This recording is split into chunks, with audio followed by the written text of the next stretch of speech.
So welcome everyone to episode 5 of the Minsan football show presented by Upstream Sports TV. We've got a mix-up here today, and I'm going to be your host for today. My name is Natasha Alquirosa-Dato, your host, and welcome back, of course, to the Minsan football show. Safe to say we will have the Minsan football show kapag mayroong game sa weekend. So next week is a FIFA break, so babalik ulit tayo sa pagiging Minsan. So of course, joining me today we have Diego Cordero as well as Jing Hamlang. We're also going to have exciting guests and segments for today's event. We'll have a segment by PFL Bible, and we'll also have Paul Tolentino later on for this show. But before all that, we want to just thank our drinks partner, Thirst. Kick off with savings this football season. Use code PFL 2025 on the Thirst app for special discounts. Thirst is the Philippines' only beverage marketplace, so download the Thirst app today wherever you get your apps. So let's open the show with our question of the day.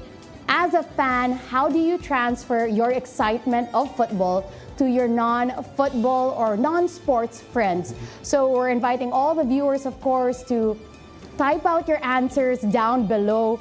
And as we give you time to join us in this conversation, I'm gonna send it on over first to Diego to answer on the question for us. How are you, Diego? I'm good. Happy to be back. Happy that we're in the busy part of the season and in the football calendar. For this question, how do you transfer your excitement of football to your non-football friends? I have done this many times successfully. Anyway, for those of you who are wondering, I study in a school right beside the Rizal Memorial Stadium. So it's very easy for me to convince my friends to just walk 5 minutes and watch the games in Rizal. So I've done this before, whether it's PFL or another competition. So there's UAP or even sometimes there's national team games in Rizal. I convince them because it's so near. And that's also what I like about Rizal Memorial Stadium. It's so accessible. And because of that accessibility, I've convinced so many friends who are not sporty people to watch games because it's right there. Rizal Memorial Stadium is right there. So is the MOA Stadium. I've done this also for other leagues. I've told my friends, hey, let's go to MOA, let's hang out, and later in the day, let's watch games there. So yeah, I just bring my friends, and I think it's a good way also to get people into football, to just convince their friends, and they get surprised actually by how entertaining the sport is because these aren't sporty people. So yeah, that's my answer for that question. That's a solid one actually. I must say, that's pretty solid thing to do, and madali lang eh. Yeah. Lapit lang ng Lasal sa Rizal. How about for you, Jing? I wish I was better at this, so then I wouldn't be watching all of these games late in the evening by myself, But for Philippine football, I've coerced mostly family and friends to come watch. The easiest is the national team games because you're supporting your country and there's a festival atmosphere to games recently, so it's a lot easier to invite. But there's also continental games that I've had friends and family come for. Mostly to support me and the efforts that we've been putting into the league, the club. So I feel like it's easy also to get people to come if there is some sort of entertainment separate from the game, and then they are pleasantly surprised by how much fun and emotional a football game can be. Booze helps. Agreed. I think that speaks more about my crowd and my friends. But if I can coerce them with something to drink, a beverage, it really does help. And they come for that, and they stay and enjoy the match. Yeah. Big shout to the booze aspect. I don't know what it is, but booze and football really just go hand in hand. And for myself, as we turn this around, so I also have a pretty specific answer. I have 2 ways that I coerce my friends or transfer my excitement to football to my non-football or non-sporty friends. One is as a mom. So since I'm a mom, I coerce, of course, my friends who are also moms, and I turn them into soccer moms. I tell them, football is always such a good sport to start young. And so because their kids become invested in the game, now they are very invested in the game. The second way that I try to pull in more people is, so when dates plays for the national team, they usually get free tickets. And so I always put it in my friend groups. Hey guys, I have a couple of free tickets for the national team. Who wants to come watch? Right. And so when you get a couple of free tickets, the more people are willing to go to the games. Yes. And the third is also if your children become mascots in the games. For some reason, moms or parents, they love it that their kids get to walk alongside the players. So that's another way that we somehow get to invite more people to enter the community of football. So we also want to know your answers to these questions. So for Ed Ball from PH Transfers, I just yap so my friends eventually look into it. And for Calum, I think I annoy people to the extent they watch to shut me up and then they realize how exciting it can be. Agree to that. So JBBJ says, yung mga outing ng pamilya and friends ko outside the country, coincidentally, my national team game. Lol. So do we have more? Okay. So from El Carabao Sislista? Ciclista. Ciclista. Okay. Sorry for butchering this. So 100% excited sa mga laro, pero mas exciting kasi ang kaya Iloilo, pati pamilya ko.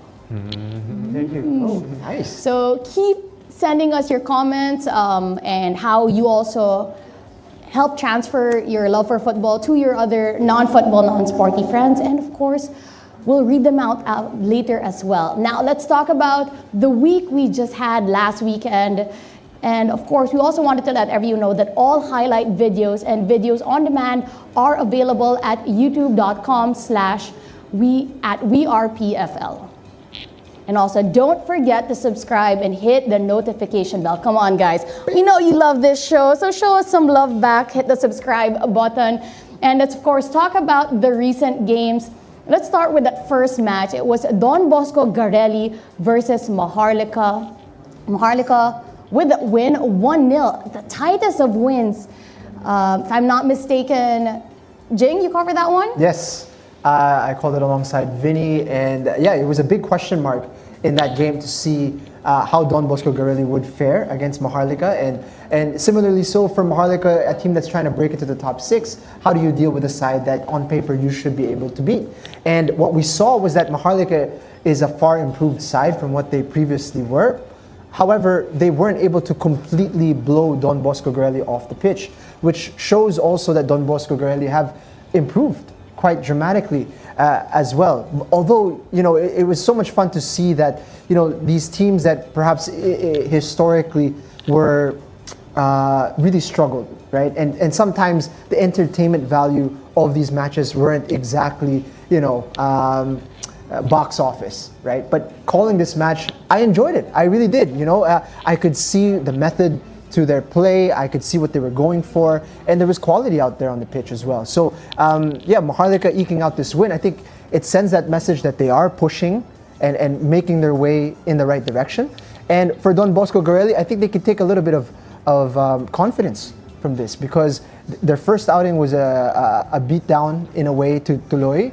And this shows that they can really compete with a side that's pushing into the top 6. And that should allow them a little bit more of a feeling that, yeah, we belong here. It's not quite clicking yet. We haven't scored a goal yet, but we belong in this caliber of competition. So good match overall, and I think a deserved win for Maharlika.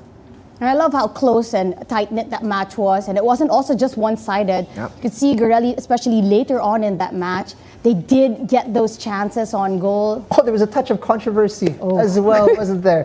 Quad vision replay showing us, just how tight that game could be, how different that game could have been if there was a call for a penalty. Definitely a ball struck the hand inside the box. So, fine margins. It could have been a very different story.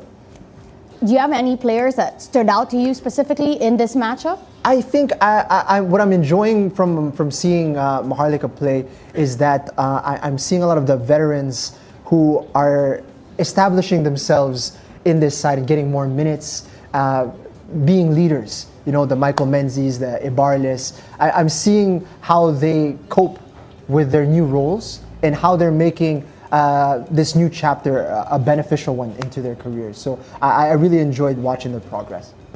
All right. So as we talked about that first match, we all know Saturday was a triple header.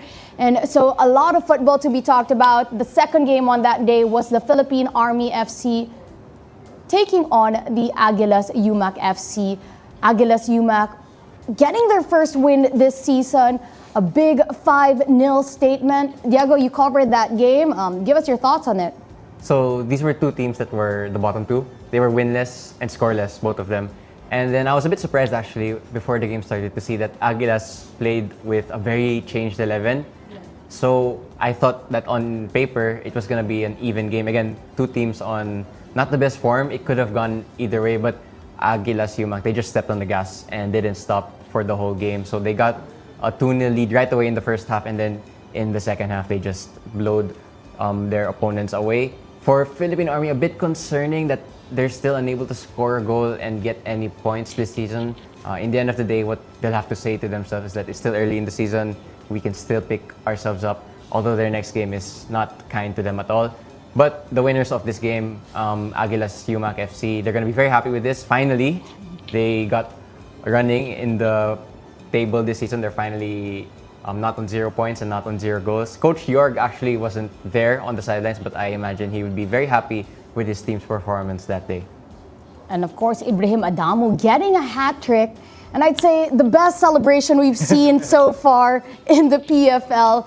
So we'll most probably get to play that for you next time, or maybe later on in this show. We also had the third game for the triple header Saturday. It was Manila Digger taking on One Taguig FC. So a clash of the two, I'd say, giants in the PFL. Manila Digger getting that 1-0 victory over One Taguig.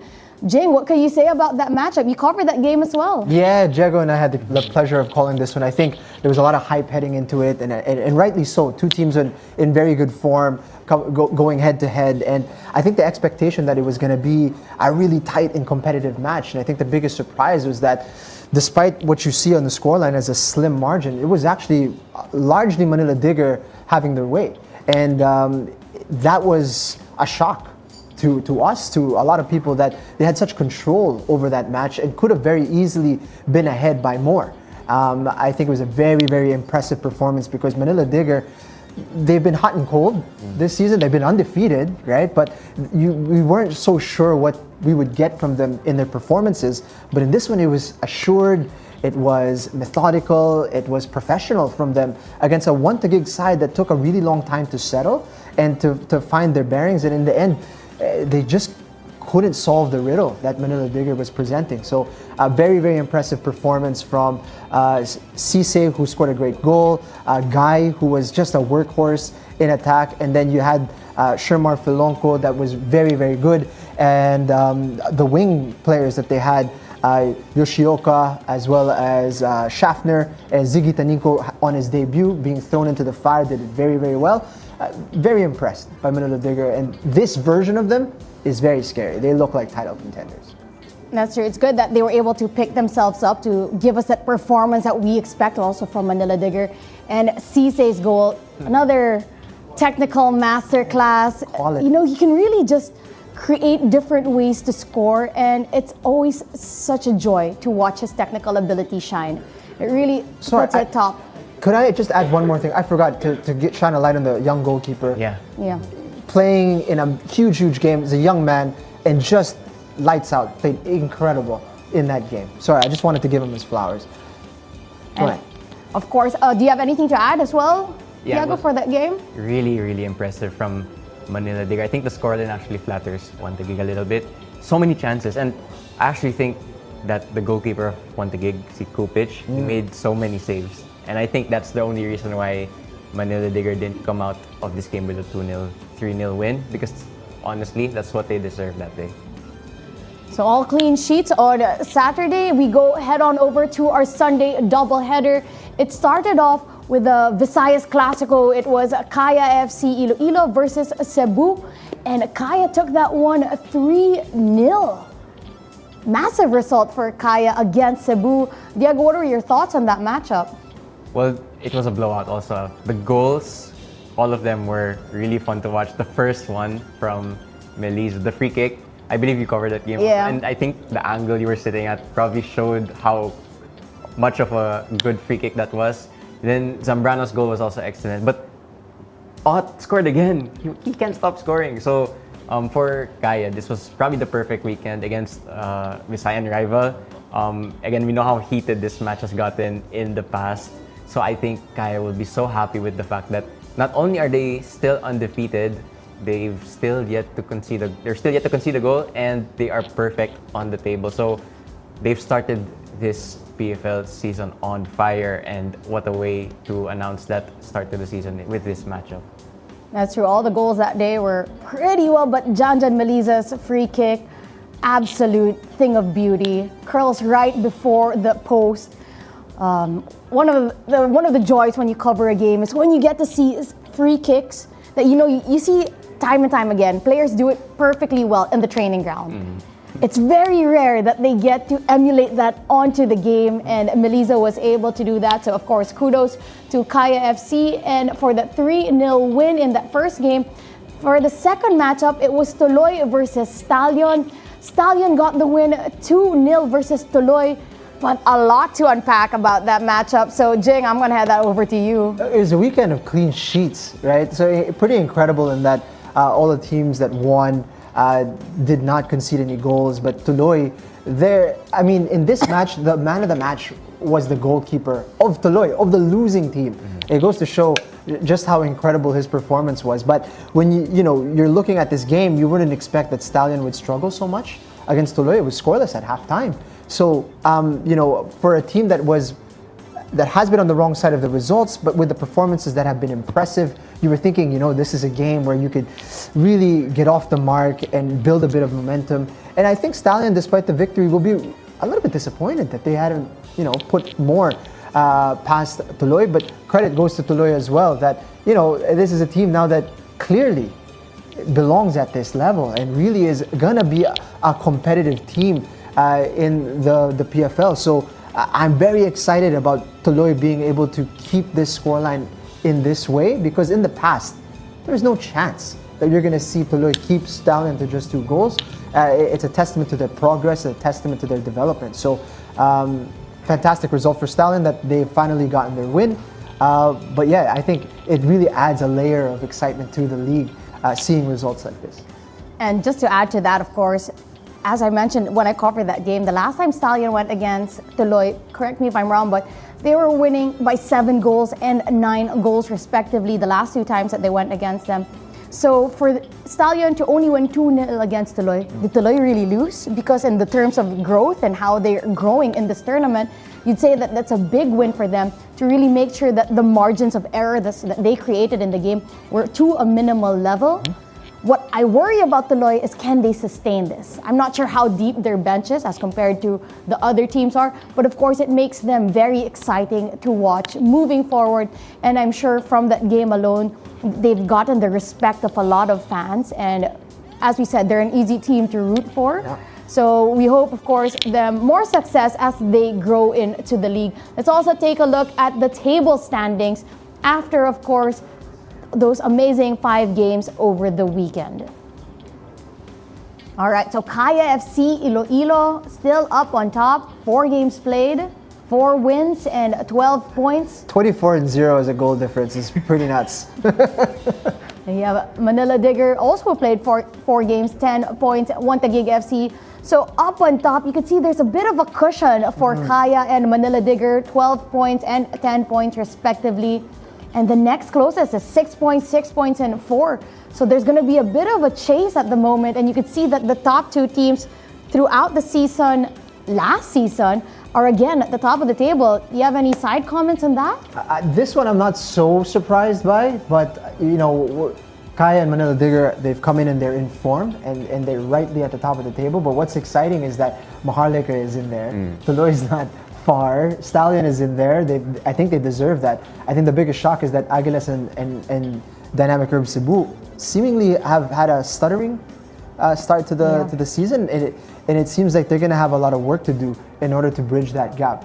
So yeah, interesting how the table is setting up. It's still early days though. Definitely. It's still early, but let's see, of course, how this continues to shape up. Because at the moment, you can see tuloy in the top 6. Very rare sightings there. And for today's show, we also have a special segment that we have the PFL Team of the Week presented by PFL Bible. So take a look at this. Honored to be featured. Team of the Week, as always, full of tough choices. There are some standouts, though, that I'd just like to highlight. We'll begin with our star man, who this week, Ibrahim Adamu. Unsurprising, really, after his terrific hat-trick, and that celebration was worthy of inclusion alone. He took his goals well, and he's given his manager a lot to think about ahead of what is going to be a very tough fixture against Maharlika this coming weekend. Another Aguilas player, the highly rated Diego Aspiras, was at the heart of every single move that Aguilas made in both defence and attack. He fully merits his inclusion. From Maharlika, we've got Fahmi Ibrahim, who's massively impressed since his move from Stali and Laguna, as well as Enzo Lucindo, who, again, really did feature well on his first start of the season. There's also 2 players, obviously, from the Kaya side that so effectively dismantled Cebu. Kaishu Yamazaki has been incredibly impressive since adapting to a new role as centre-back, and Janja Malitza just simply couldn't be contained down the wing and scored that phenomenal free kick as well. Another player to highlight, Arnold Chamgue in the centre of field, really changed the game for Stallion when he came on just after the half-time break, a goal and an assist for him, as well as the highly impressive Nico McMillan, who was just phenomenal in both defence, nullifying everything Toloi could throw at him. Goalkeeper, I think, was always going to be the toughest call of this weekend, certainly after the heroics of Michael Antilo Jr. But I think after 19 saves against Manila Digger, it just has to go to Milos Čupić. Just a phenomenal performance and stopped the scoreline from looking a lot worse for One-to-Gig. For Manager of the Week, it came down to 3 choices. Coaches Kim Versales, Yu Hoshida and Ernie Nieras. Eventually just had to give it to Coach Kim, just to the pure domination of that Manila Digger side against One-to-Gig, which I just don't think anyone really expected. The way he set up that team was incredibly well done. The bench is full of some terrific players who had great weeks as well, and perhaps some that even merited inclusion in the starting 11. I'm quite confident with how my first 11 looks, but it's really up for debate, so let's see what changes you guys would make. Thanks. Give that a round of applause. Well done. And that was a face reveal. For other people, I don't think you guys know who that has been behind the PFL Bible page that has worked endlessly giving us that additional insight to all the teams, to all the players, having a team of the week every week, and just making sure that our PFL cups are full. So we just want to give a big shout out to Callum Thompson. Callum, correct me if I'm wrong. He's Scottish Filipino, so I've heard. So thank you so much. What are you guys' thoughts on his PFL Team of the Week? I think it's fantastic, and yeah, he's been such a gift with the content that he's provided every week. Filonco in the middle. I think I agree pretty much with everything that he's put there, including the substitutes. A worthy 11, in my opinion. Yeah, he actually messaged me before this and said, I was debating on one or 2 additions or subtractions to this team, and I said, no man, I agree 100%. Because I think he follows all the games, every game. Yeah. He's in the comments, so I know he watches everything. So shout out to you, Mr. PFL Bible, or Callum, if that's how you pronounce your name. So shout out to you, man. All right, so thank you so much. And don't you just love how Minsan Football Show is upgrading every week? We have these segments being added up.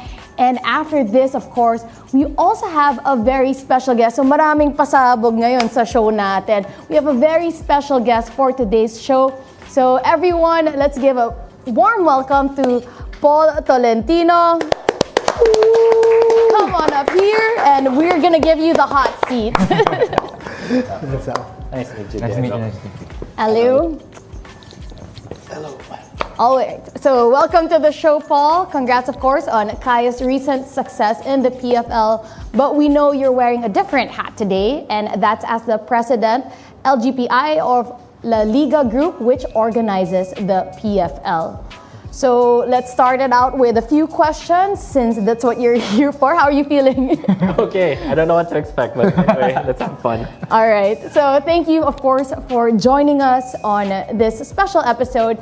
So we just want to start off that the clubs now have control over how the league is run. What does that mean for the trajectory of the league? To clarify, so the Liga Group Pilipinas Incorporated is actually 4 clubs. So that would be Mendiola, Cebu, Stallion, and Kaya. The reason those are the 4 clubs are those were the original 4 clubs in the league since 2019 that are still existing. And that was actually a recommendation made by the previous PFF president to start privatizing the league and separating it out from the federation, who has a lot more responsibilities and projects they have to worry about. What does it mean for the league? We're hoping it creates some stability. We're hoping that we can take simple, easy steps to grow it little by little, but doing it prudently and carefully, essentially. I think with the 4 clubs that have been there for a long time, there's a lot of learnings that we've been through that we've seen have failed or have succeeded or need to continue or need to improve on, and we're hoping to be able to provide that. All right. You know, you've mentioned, of course, that the one who suggested this was the former PFF president. Yes. So I'm just going to give a shout out to Yes, Sir of Nonong course. Araneta. We love you so much.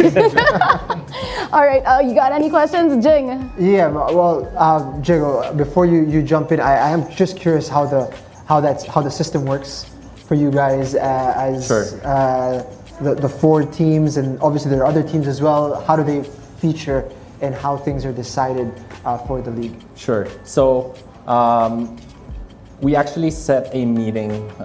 Wow, I'm not entirely certain anymore. Might have been around the month of June or July.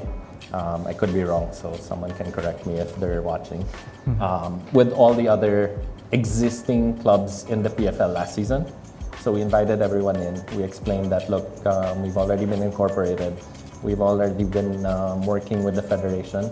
Nothing was finalized with the federation until about 3 weeks before kickoff, or a little bit late. But we were given the green light.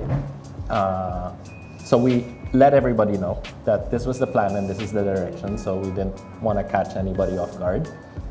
We also expressed plans in which they can join this group, right? Wherein they have to compete in at least 3 consecutive seasons, showing stability and consistency, get licensed. I don't know if everyone's aware, but there is a PFL license wherein clubs have to adhere to be able to compete in the league. And there's also an AFC license if they have ambitions to play continental football that they have to meet. So, and then there are other things, financial requirements, all of these things. And they have opportunities to then join the group, have a seat at the board, and make decisions. Essentially, right now, it's not yet structured ideally. It's a lot of people helping one another, which is good in a way. We want everyone involved. They nominated me president, so I'm taking that role. But this is also a role that we want to rotate and have other people take on years down the road. I don't know exactly when yet. Everyone's busy. Sir Uber's very busy with his business. Ernie and your dad are very busy. Mark and Ryan are also very busy. We're also quite busy on our end, but it's a responsibility that we've taken to drive it forward. Decisions, basically, it's a vote amongst the people on the board. Majority of the time, it is unanimous. It's very clear. We haven't yet reached a point wherein, it's a deadlock, 4-4. Because the 5th board seat actually right now lies with the General Secretary of the Federation. So if we do have that deadlock, then he makes the call. Interesting. Yeah. Can I ask, so you mentioned that stability is one of those goals Yes. With this new setup, but what are some of the other short-term and then maybe down the road long-term goals of this current setup for the league? A good broadcast. No, I mean, we joke about it. I'm not trying to pump anyone up. It was one of the major decisions we had to make early on. We interviewed 3 different groups. We took a chance with Glenn and Jason and their group upstream. very happy. Um, very happy with their commitment and their passion to really drive quality and some new ideas. And I think short term is we just want to provide consistency. Wherein every year, all the football fans know the league's going to start in August. It's going to end in the beginning of December. It's going to break. It's going to restart the end of January. And it's going to end in May. Right? Not this every year, everyone's just waiting. Is it going to start? Is it not going to start? What's it going to be? I mean, format, we don't know if it's always going to be the same, but we're trying this format. It seems to have positive feedback. So I love leave it. Up to you guys. I love knowing when the games will be and that it's going to be on certain times. Yes. And when we can go on vacation, that's also important, balance. Yes. I think that's a major thing that's often overlooked by people running the leagues is fans do have interest, but when they don't know where the games are, when the games are, I mean, it's hard to support, right? So it's just providing that knowledge and that security that, yes, we're going to be here at these times. I just want to add to that. So what really was the main factor? So what made the clubs decide to finally take over the PFL? What was the tipping point? I think the frustrations of up and down. Like, a new group comes in, they have good ideas, they're pushing it, and then, it's going up, and then they decide they want to pull out, and we start back from scratch, and go back to zero, start again. And us, the clubs, seeing it, it's like, oh man, not to be like know-it-alls, but it's sort of that, guys, we've been down this road, we know this one didn't work, let's not do it again. But you're not fully in charge, so you just kind of have to take the ride and let them lead. And then having this opportunity when the idea was brought up, and then having the backing of the current president as well, who was very supportive with the idea, helped push it through the board of governors of the PFF, or the EXCO, sorry, and get their support as well. They shared their concerns or what might be, and we just had to take the leap basically and make it happen. Well, so far so good. We've been hearing a lot of, I'm not being biased here, I've heard a lot of good feedback about the season so far. So what else can the fans look forward to, so that the league have plans on to improve on? The league itself, I think we want to provide a more stable marketplace, I guess, as you want to call it. There are clubs that are clamoring for more opportunities to provide avenues for their sponsors and all of these things. We know all of these are very important for the success and the survival of each of the clubs. So this is something that we have to provide. This probably isn't something specific that will benefit the fans, but I think having the clubs survive will benefit the fans because the league will continue to go with more competitive teams and more teams in general. And I think just a little bit more time is needed. We don't want to expand too fast. We don't want to take giant leaps. We want to keep everything under control before we make some big decisions. Even Jing knows this, like Kaya always wants to play in Iloilo, but realistically, feasibility for clubs to always travel there. This affects Cebu a little bit, so we have to find that balance wherein we're helping them because it costs them the most to always have to travel to Manila to play their matches, which isn't also fair to them. So it's having that proper balance, but making sure that before we make those decisions or before we make those leaps that things are in place and nothing's gonna all of a sudden drop in quality or drop in standard. Can I just ask? Go This ahead. is a question that just popped up into my head now. But Sure. When deciding, sorry.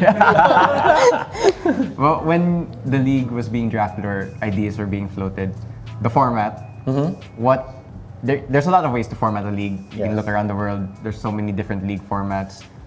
What is the rationale for this format? Because it's, by the way, people don't know this, but the PFL didn't invent this format. It's No. borrowed from other leagues. Yes. But what made you guys decide to borrow this format? Which I also like, by the way. I really like this format. But what was the decision? I'll give props to former Commissioner Coco Torre. So we had a conversation about this format. When was this? Probably end of 2023, leading into 2024. because he was talking about, then he was like, Paul, let's expand it, let's do this. I go, look, this is your league, like, you know, if you can expand it, expand it. So that beginning of 2024, there were 15 clubs, right? And originally, I think he wanted to go in that format after the 2 rounds, but then costs and all these things, schedules, all of these things made it a little bit more complicated. And the real thought behind it was, because we're going to expand, there might be clubs early on that are not ready to meet the standard of the top clubs. And I agree with it, wherein it's not fun for clubs to go into games knowing you're going to win the game or you're going to lose the game. And then it's just a matter of what's the score going to be. No disrespect to any club in the league. And we made this clear to everyone as well in that first meeting, wherein, you know, if you really want to push for playing outside, then you're going to have to be pushing to be on the upper echelon. And it's going to be more fun when you're playing clubs of your similar level, week in and week out, on both ends of the spectrum, right? Eventually, if we get there, not anytime soon, but, you know, if there is a second division, that bottom half is going to be just as exciting, because you're going to be fighting off relegation, and then clubs from a second division will come in and take your spot, right? So it might not be as exciting for this season, but I think later on down the road, if this format is still accepted and pushed forward, I think you'll see both ends of it be very marketable for fans and clubs and sponsors. I just wanted to touch a little bit on the aspect of stability. And obviously that's something that has been lacking over the last decade or so in Philippine football, in club football in particular. Right now it's such a great lineup of teams and the quality is there, but what guardrails do you guys have in place in case teams overextend themselves, as they have done in the past, where they get a little bit too enthusiastic, feel as if there's going to be financial support that comes in midway through, it never comes or it doesn't materialize, and then we have these tricky situations that happen in the middle of a league. In your opinion, like, what's the best way to mitigate something of that nature? And if it does happen, do you guys make any decisions on like what might be repercussions of that, or? Straight answer, there aren't many guardrails, to be frank. The best we could do is communicate it ahead of time. What are the expectations? What you have to pay? What you have to be willing to put out? When are the deadlines to meet these? What are the expectations, right? And then if they drop off and don't meet it, or, you know, they fold mid-season, there are rules already written in the previous PFL wherein they're going to be banned from re-entering the league, not just the club in its name, but its directors and the people behind it as well. Because it's easy to go ABC club, right? And then, mid-season I got bored and I lost my sponsor, I'm going to quit, and then drop out. Affects the league, affects the quality, affects the fans, everything. And then 2 years later, I say, hey, I'm going to call myself Jing FC. Yeah. Right? I'm back in. It's still me, but it's a different name. It doesn't make sense, right? Because you already have a track record that creates some questions. Why would we go through that exercise and go through it again? There might be some circumstances wherein it is valid, wherein something really did happen. Those people, it's not set in right now, but those people will probably have to pay an upfront bond, or, you know, some proof of, we have this in place wherein we will finish this whole season. So, things like that. Nice. On the opposite end of that spectrum, I might add, so are there also talks of new clubs that want to join the PFL?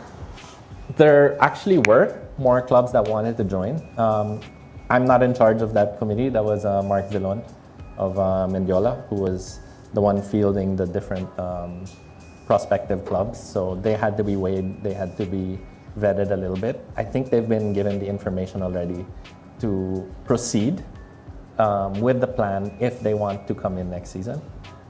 We will have to cap it though. We're not just going to accept everyone that comes in, because financially, if the budget doesn't allow for more than, I think this season we're slated to have about 135 games. Every game costs a certain amount of money to make happen.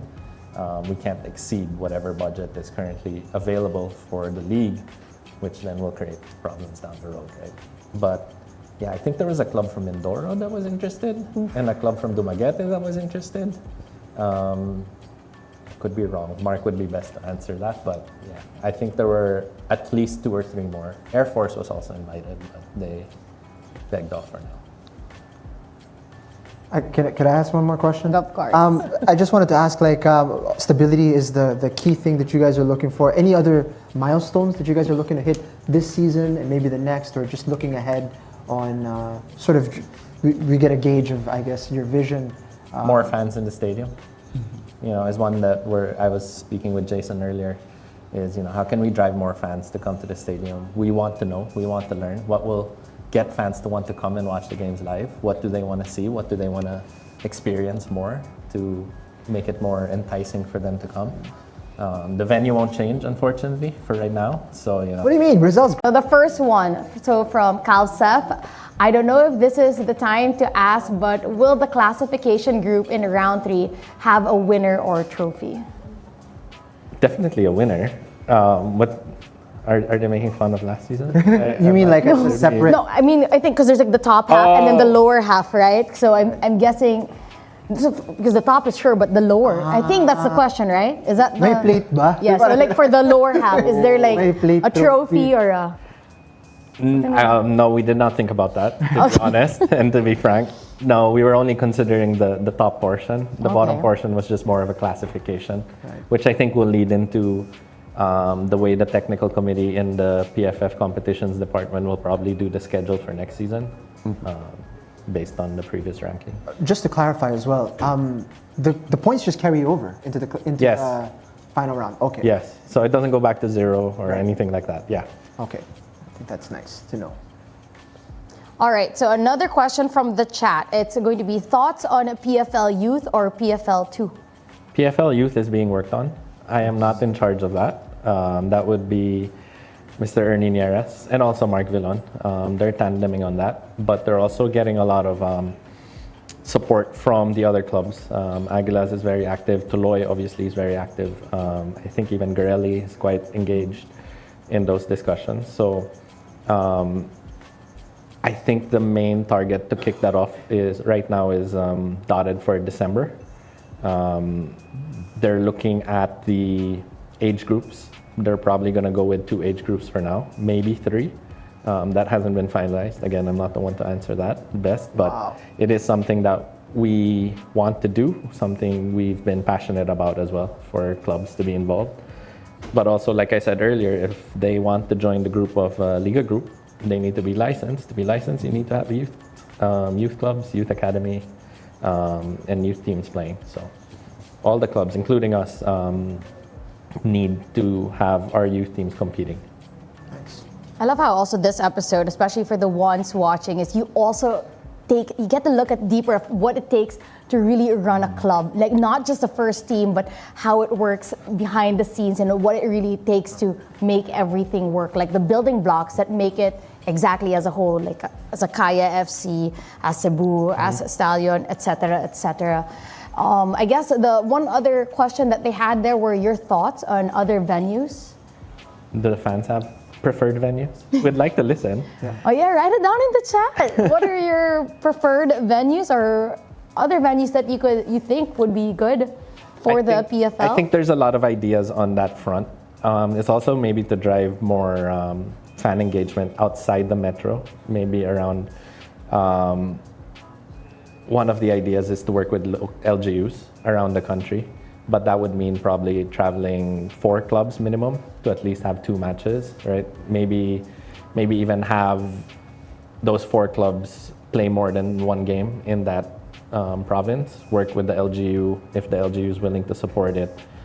Do grassroots, do some CSR stuff, and visit those schools, make them aware of the PFL, drive in new fans, things like that. But again, we'll get there step by step. Yeah. I think there's some suggestions: Cebu, MOA, Iloilo. I love all of those.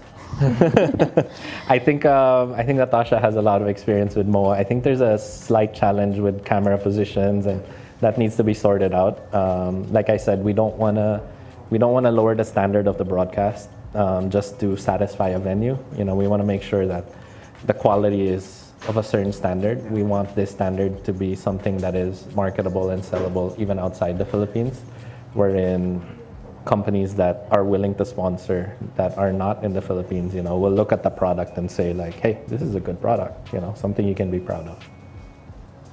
Do you guys have any more additional questions that you want to ask? I don't have a question. I was just going to say, fantastic to finally see a league with, cool, calm heads looking for steady progress rather than trying to shoot for the moon within the first few months, And I think that's what the league, I think it's listening to what the community wants. And I think, as you could see with Paul, he's very open to what people have been wanting to offer in terms of their insights. And I think it's great that we have that in as people who are leading the league, So it's kudos to them. So well done. Yeah. How about you, Diego? Any last words you'd want to say for Paul? I got no questions, but to hear that there's a lot more stability being prioritized is exactly what we want. And yeah, my biggest takeaway is that there's a PFL 2 in the works, so round of applause. No, that's great. But yeah, I was also checking out the comments right now. A lot of people celebrated when that was said because really we want to expand football in the Philippines. That's the end goal, and that's gonna help a lot. So kudos to that front being headed by it's being headed by The group. It's by the group, yes. So Correct. kudos to I'm just the sacrificial lamb. And of course, tomorrow, I just want to add this as well because we should give a shout out that Kaya FC will be playing in the AFC Champions League. In the AFC Champions League 2 game against Pohang Steelers. Yes. So can you invite everyone, of course, to Sure. support Kaya FC as you are the second hack? Yeah, no biases here, but no, obviously yes, the team, the staff, they're all in Pohang right now, in South Korea. The match, I believe Manila time will be at 6 p.m. because of the time difference, and I believe it will be online. So whether you're a fan of Kaya or you're a fan of Philippine club football and you just want to see the standard, please tune in and watch. Okay, and of course, before we let you go, we actually want to ask you our PFL question, our Minsan Football Show question of the day. So as a fan, how do you transfer your excitement of football to your non-football or non-sports friends? This is going to be the easiest questions that you're going to have for today. I don't know that that's so easy, man. It's actually funny you ask that because I think for me it's the opposite. I don't want to always join a conversation and just talk about football because people know what I do. So it's almost like I want to take it away when I get into conversations. I mean, obviously, if people bring it up, I'll be happy to share what I can share. But actually, I go the opposite. I'm a bit careful not to inundate them with everything football. But balance. Sorry. Yes. Of course, there is that balance. The ACL 2 games will be live on the PFF Facebook page. So, of course, check on out that page as well tomorrow. So a lot of football to be had, and continue to support Kaya FC in their ACL Champions League 2 appearance. And we also want to thank you, Paul, of course, for coming on the show today, for taking the time to really answer our questions. The transparency this season, wow. Our perfect first guest. Our perfect first guest. So we thank you for the transparency, for giving us an insight, the fans, the community, an insight to the league, and we hope that it, of course, gives the fans as well a better idea of what the works are for this season. So thank you so much, Paul, for joining us. Thank you. And of course, with that, we would like to and of course, with that, we would like to once again thank our drinks partner, Thirst. To kick off with savings this football season, use the code PFL 2025 on the Thirst app for special discounts. Thirst is the Philippines' only beverage marketplace, so download the Thirst app today wherever you get your apps. And we are back in our new seats, and we'll segue to the next segment. So this weekend's matchups, we also want to make sure everyone knows that all the games will be live streamed at youtube.com/wearepfl. So don't forget to subscribe and hit the notification bell to get notifications when the games are on. So with that, for the games at hand that are going to be happening this Saturday and Sunday, on October 4, there is a change of schedule. October 4 will now just be a doubleheader Saturday, and October 5 will be the triple header. So for Saturday, September 27th, I lost my way of words. October 4. October 4. At 3 p.m. It's going to be DB Garelli United versus Cebu. And at 6 p.m. it's going to be Aguilas UMAC FC versus Maharlika FC. Let's start with you, Diego. Your thoughts on the doubleheader for Saturday? This actually, both games for me are quite interesting. The first one because, again, Cebu lost last week. And Don Bosco Garelli showed a promising performance last week, even though they did lose. So on paper, there might just be a little bit of something here for Don Bosco Garelli to get at. The second game, actually really like the second game because we're gonna see an Aguilas UMAC team who rested their usual starting 11 last week, and they're finally up and running against the Maharlika's team who won last week and who are really making a strong case to finish in that top 6. So I think this is going to be an interesting matchup between two teams that want to finish in the top 6, Aguilas and Maharlika. I actually can't split it. That's how close I think it's going to be. And overall, for Saturday, I think this is going to be a really entertaining doubleheader. So I encourage everyone to watch this in the stadium or online. All right. How about for you, Jing? Your thoughts on the Saturday doubleheader? Yeah, Cebu have been, how should you say, it's been a stuttering start for them. So a match against Garelli United, you'd think it would be a great opportunity for them to get some points on the board, build a bit of confidence, but at the same time, Don Bosco Garelli United are not the same team. And this is another opportunity for them to put in a shock and put in a performance that would, provide a surprise for a lot of people. Meanwhile, for Aguilas UMAC and Maharlika, for me, this is a big game. Maharlika want to break into the top 6. These are the type of games that they need to compete and compete well in. And Aguilas UMAC FC, there was a lot of hype attached to them going into the league, but so far it's been, you can't really say exactly what to expect from them quite yet, right? So this is a great test of character, a great test of their quality and what they put forward in terms of what we can expect from them moving forward. So I think this is a massive game for both teams, and the winner will send a statement to the rest of the league. And of course, on Sunday, we're also going to have the triple header Sunday, our first triple header Sunday, this coming October 5. At 3 p.m., it's going to be Stallion versus Mendiola. 5:45 p.m. kickoff, it's going to be Manila Digger taking on Tuloy. And at 8:30 p.m., it's going to be One Taguig versus Philippine Army. Let's start off with the Stallion versus Mendiola. Diego, your thoughts on this matchup between Stallion finally getting their first win, taking on Mendiola, who's had ups and downs so far? Yeah, Mendiola didn't play last week, so they were the team that got their bye last week. And because of that, their last result was actually that 8-0 loss to Kaya. So you probably know as a former player, it's hard when you have to sit with a result like that for an extra week. You can't redeem yourself right away. You have to train everything, do everything for 2 weeks with that loss in your head.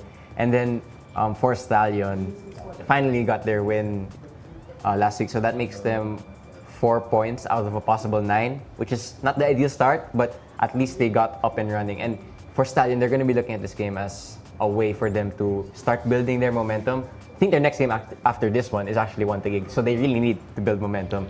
So for this one, on paper, obviously it looks easily in favor of Stallion, but again, Valenzuela, PB Mineral, they're the rested team. So there is a little bit of, they have an extra week of rest, extra week of training without having playing a game. But for this one, you really have to give Stallion, the favorites for this one.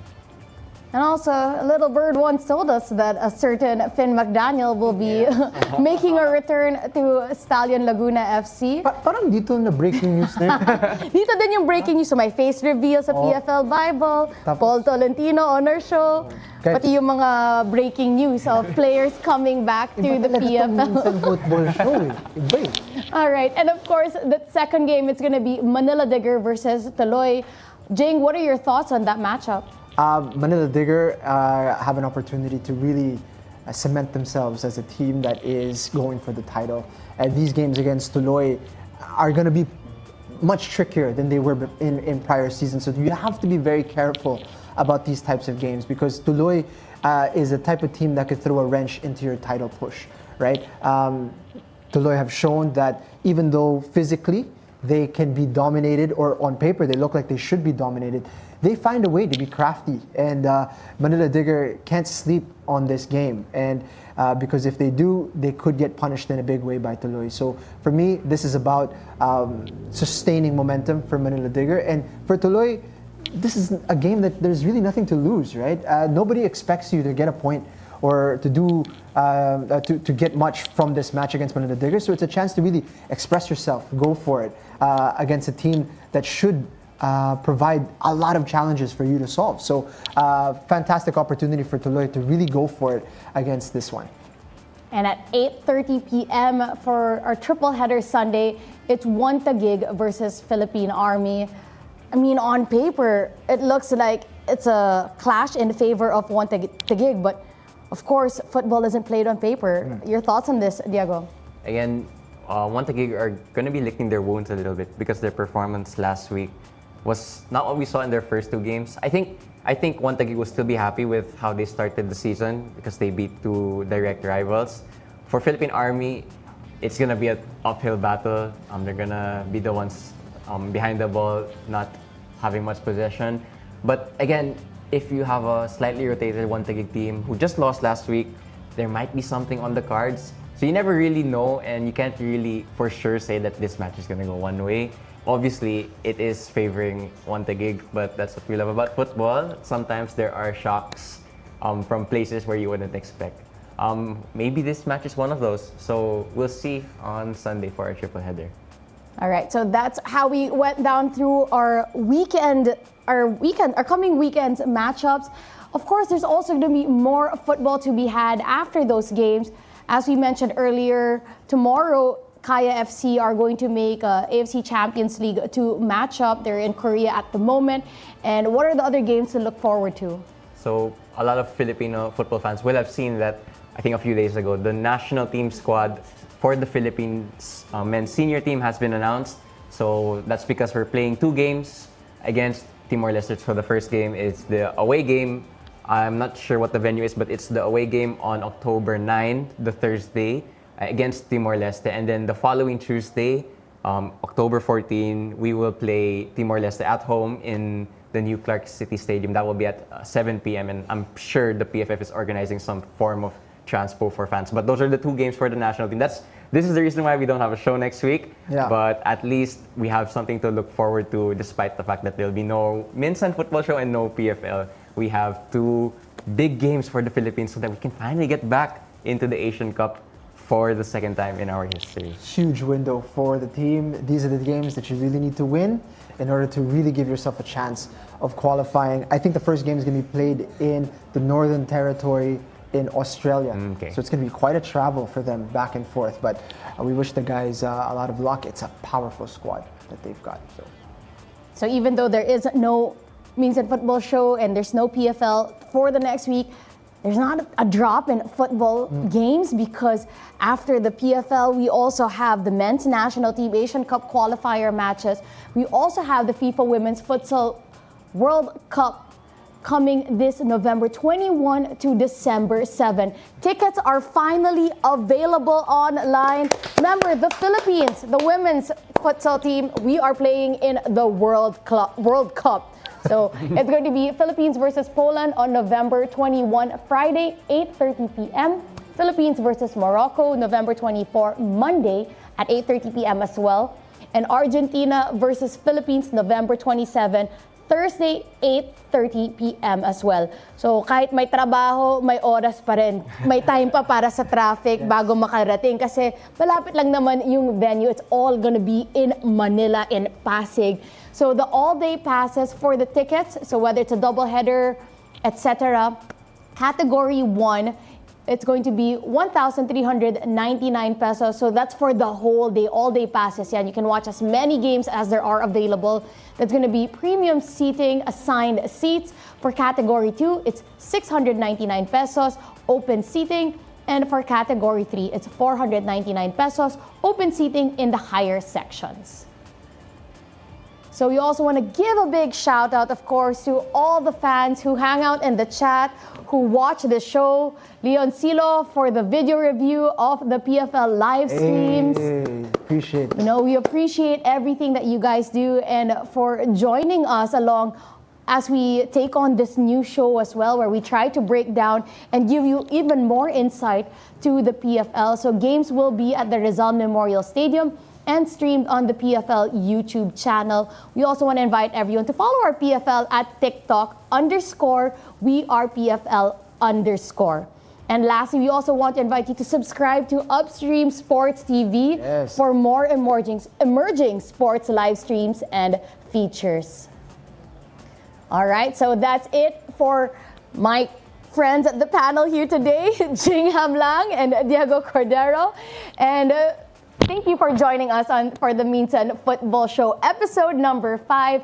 My name is Natasha Alquiros Dato, and catch us once again on the next installment of the Minsan Football Show presented by Upstream Sports TV. Bye guys, have a great day. Bye-bye.